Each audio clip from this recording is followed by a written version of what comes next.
Welcome everybody. Welcome down into the basement where I keep all the sim racing stuff. Today, we're going to talk about this space between us and why you need them sometimes. Here's a hint. All right, so what we're talking about here are spacers.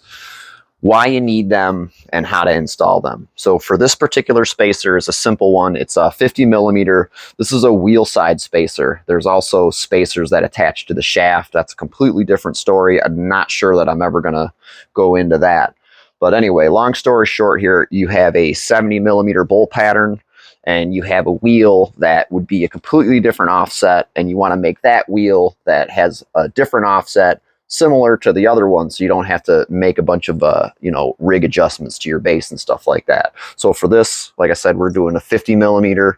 It's got 70 millimeter bolt pattern. It's got through. It's got some threaded on both sides. So there's a bunch of different ways that you can adjust this. You can get these from Apex Sim Racing or a bunch of different manufacturers. We're going to attach it to this Simline Corvette C7R for our sim racing teammate max recoil. So real simple tools that you probably have laying around. Most of your wheels will come with hardware and stuff like that that you're going to need to use. So just a quick little and once again, this is one of those projects that you want to be mindful of the orientation of your wheel and how you attach your quick release. For this quick release, we're going to be using Simlabs Xero-play, and he's got it figured out, and he's told me how he wants it adjusted, and if not, it'll be a quick adjustment too. So real simple, just pop this bad boy on. I had it the other way for a different adapter, so I had it with the through bolts, and then I had some 8 millimeter nuts on there or whatever, lock nuts, and that seemed to work fine. I used to use this wheel. I had to borrow it when I got switched over to Simcube because I didn't really have a wheel to use. Now that I've got that straightened out, this one's going back home. So we got our tooling around here somewhere. Finger tight for now, I guess. Till I find my wrench.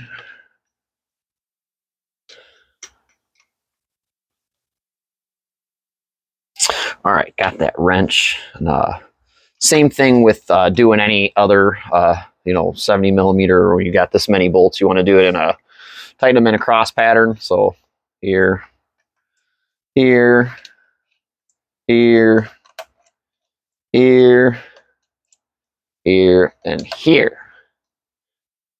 So, and then we'll just go backwards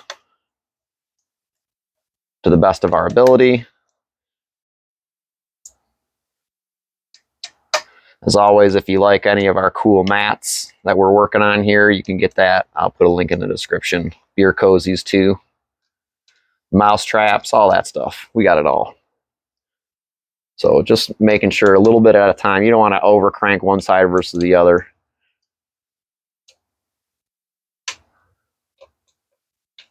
Well, this is a cool wheel. You can get these from Simline. They hand make these or whatever. And if you ask the guy nicely if you like this one, I think he'll make you one with a funky switch if you want. I was talking about getting a board to replace this one to add a funky switch, but I didn't really mind not having one after a while. So there you go. That's what it looks like on the other side now. And then we're going to grab our wheel side adapter for Simlabs Xero-play. And make sure we have it aligned here. I think he said to the dead center and then one to the left, I think. I don't know. This is an easy adjustment he can make later, so I'm just going to go ahead and pop the screws in here.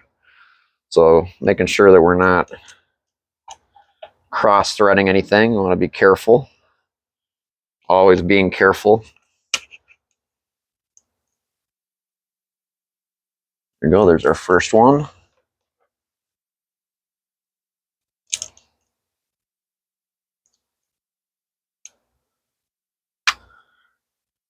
Second one.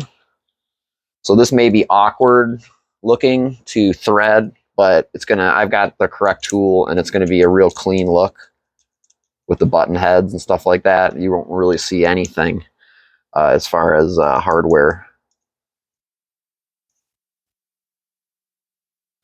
was not by design, but happy accident. Can't argue with that. So hopefully we'll be able to get to all our hardware. This is another reason to have one of these spacers. I actually bought this spacer specifically for this wheel, so I could have it be offset, obviously, and then I could actually get to the hardware around the shifters, because it's a real tight package here. Even though this is a big handled wheel, this is like a 31 or 32 centimeter, this Corvette wheel. It has it gets small in places. I mean, there's only a couple places to hang on here. But yeah, we should be no problem here. I get everything with the wrench. Once we get it tightened down here, everything's tightening down really nice. Real short video here. Thankful for short video. Adding content to the channel here for everyone to take a look at and get a different opinion than some other channels that also dance with peripherals like I do.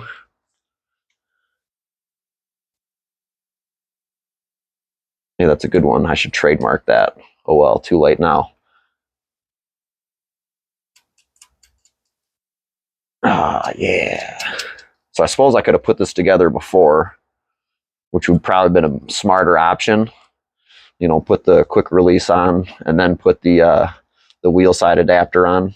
But that's what it'll look like right there. And then you pop it on like this, click it over, you're good to go. I think that's the right way.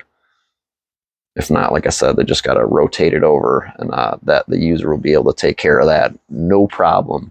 But get our plate here to pop back on.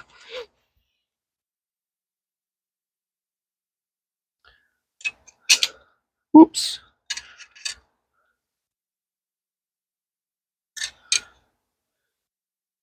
Hopefully Corvette Racing doesn't send me any cease and desists. And if they did, I would be honored to answer it.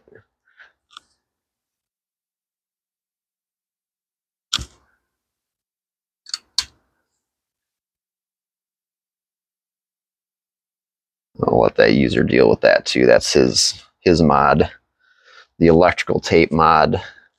So here, let's see, you've got a wrench right here. And then once you've got them finger tightened, you can just take your wrench. This is supplied with the one of these adapters. I forget which one.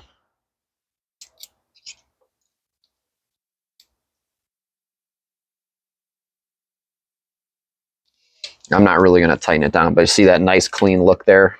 You won't see anything. Nothing will be touching anything. You won't see any nuts. Because especially when you're live streaming on Twitch, you don't want anyone to see your nuts. Links in the description. I'll put a link in the description for the user that's going to receive this wheel, so you can watch him too. He's at Max Recoil. So there's the top and the bottom. I always take a little extra care with these handmade wheels, because you never know when you'd be able to get them fixed.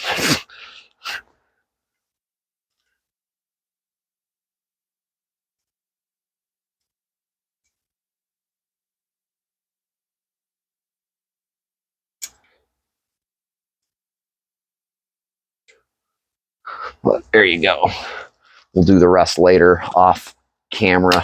So if you like what you see here, you can find these guys simline.eu or something like that. They make this Corvette wheel. They also do an Audi and a Mercedes and some other strange things. But we like it. It's cool. It's going to go home and maybe get a run this weekend. Thanks for watching. Give us a thumbs up and subscribe.